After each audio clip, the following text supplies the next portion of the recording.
If you grew up in the 1970s, there's something fundamentally different about the way your brain works.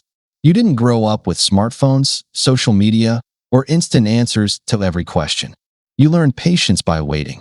You built resilience through real struggles.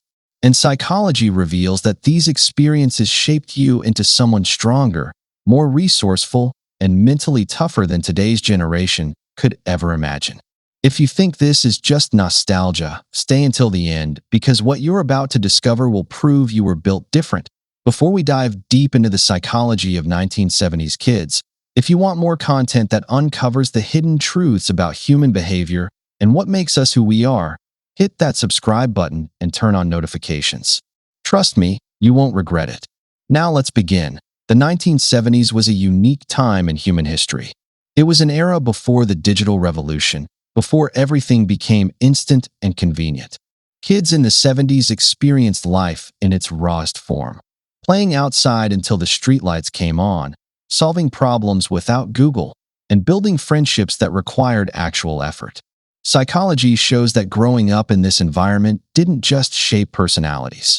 It rewired brains in ways that created mental toughness, emotional intelligence, and skills that are rare in today's world. Let's uncover what makes people who grew up in the 1970s psychologically different. The first thing that sets 1970s kids apart is their unshakable resilience. Unlike today's generation that has instant access to everything, 70s kids grew up in a world where patience wasn't a choice, it was survival. If you wanted to watch your favorite TV show, you had to wait for it to air at a specific time. If you missed it, it was gone.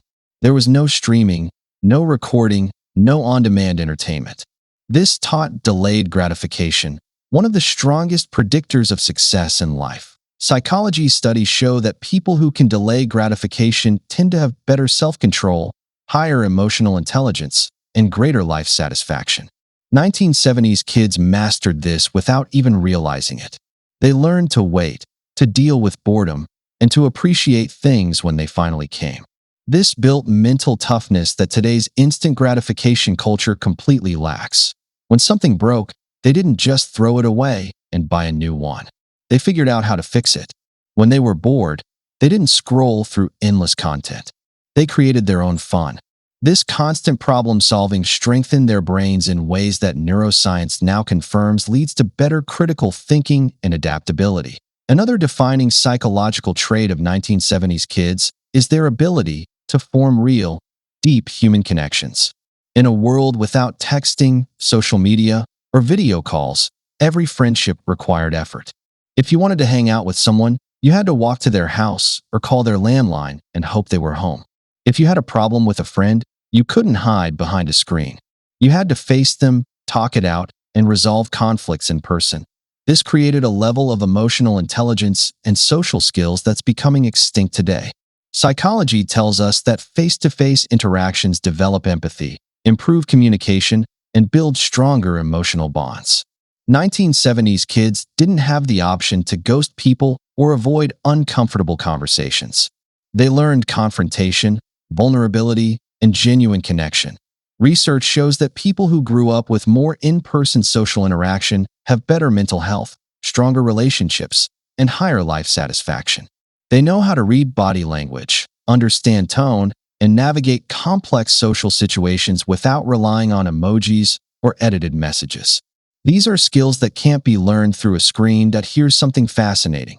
People who grew up in the 1970s have a unique relationship with independence. They were given freedom that today's generation can't even imagine.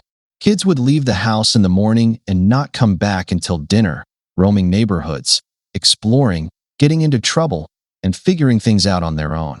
Parents weren't hovering, tracking their location, or scheduling every minute of their day.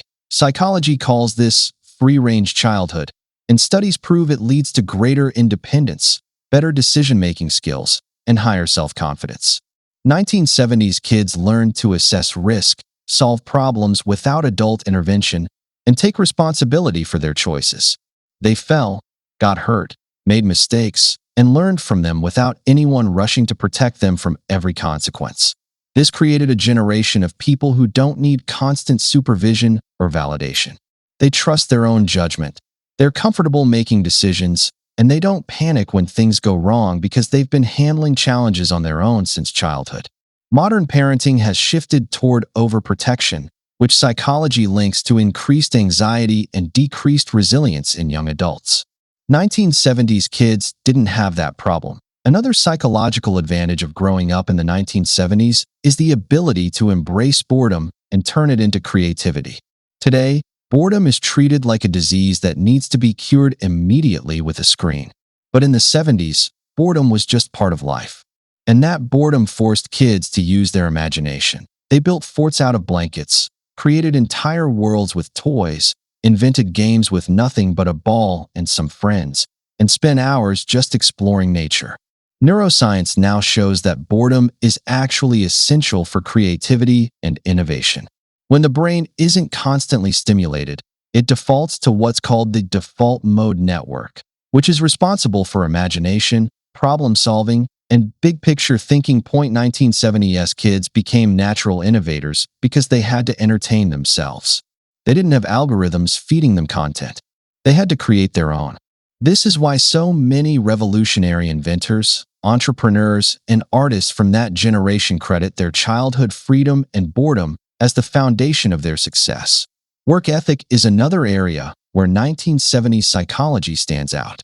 Growing up in an era that valued hard work, discipline, and loyalty shaped people who don't give up easily.